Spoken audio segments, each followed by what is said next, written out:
1984 कर्नाटक के एक छोटे से शहर की है। शहर में कई दिनों से काफी हलचल मची हुई थी। रोज रात में शहर का कोई ना कोई मर्द घर से गायब हो रहा था। ये खबर सुनकर वेंकट नाम का एक रिपोर्टर उस शहर में पहुंचा। शाम के कुछ 6 ही बजे होंगे और शहर के लोग जल्दी जल्दी अपनी दुकानें बंद करके घर लौट रहे थे। वेंकट ने देखा कि हर घर के बाहर कन्नड़ा में नालेबा यानी कल आना ऐसा लिखा है।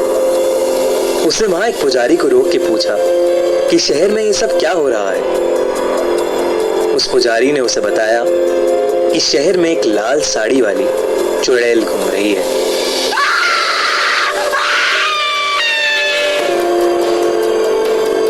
वो रोज रात में घर घर जाके जोर से दरवाजा खटखटाती है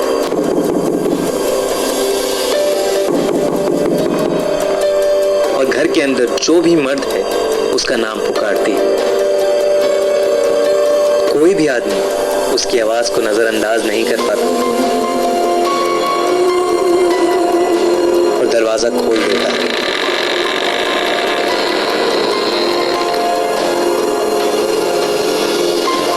कहते हैं वो चुड़ैल उसे अपने वश में करके कहीं दूर ले जाती है और मार देती है। इसीलिए शहर के लोगों ने उससे बचने के लिए घर के बाहर नालेबा लिखना शुरू किया, जिसे पढ़ के वो आज नहीं बल्कि कल आए और यही सिलसिला जारी रहे। इतना कहकर वो पुजारी जल्दी जल्दी अपने घर के रास्ते चला गया। वेंकट को कल के अखबार के लिए अच्छी कहानी तो मिल गई, पर कुछ ही दूर जाते ही उसका स्कूटर पंक्चर हो गया। अंधेरा हो चुका था और सब लोग अपने घर के अंदर जा चुके थे। अचानक से वेंकट को लगा कि उसके आसपास कोई है, तो वो स्कूटर लिए तेजी से आगे चलने लगा।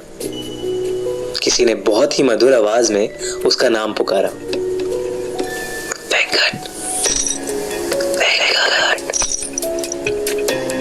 वेंकट ने जैसे ही स्कूटर के शीशे की ओर देखा,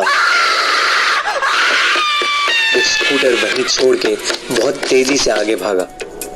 वो एक छोटे से मकान में जाके छिप गया और दरवाजा अंदर से कस के बंद कर लिया। दरवाजे पर जोर जोर से खटखट होने लगी और उसे अजीबो गरीब आवाजें सुनाई देने लगी। वेंकट बुरी तरह डरा हुआ था।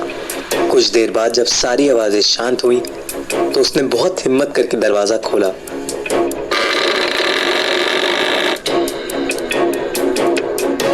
तो वहां कोई नहीं था, पर फिर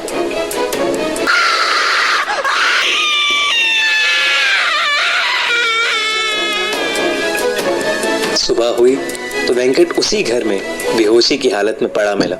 वो दिन था और आज का दिन है। वेंकट को कभी समझ नहीं आया कि उस रात उसके साथ क्या हुआ। शहर के लोगों ने कहा कि वो शहर का नहीं है, शायद इसीलिए बच गया। कुछ महीनों बाद उस चुड़ैल का कोई किस्सा सुनने में नहीं आया। आज भी उस शहर के लोगों ने अपने घर के बाहर नालेबा यानी कल आना ऐसा लिखा है। फिल्म स्त्री इसी सच्ची कहानी पर आधारित है।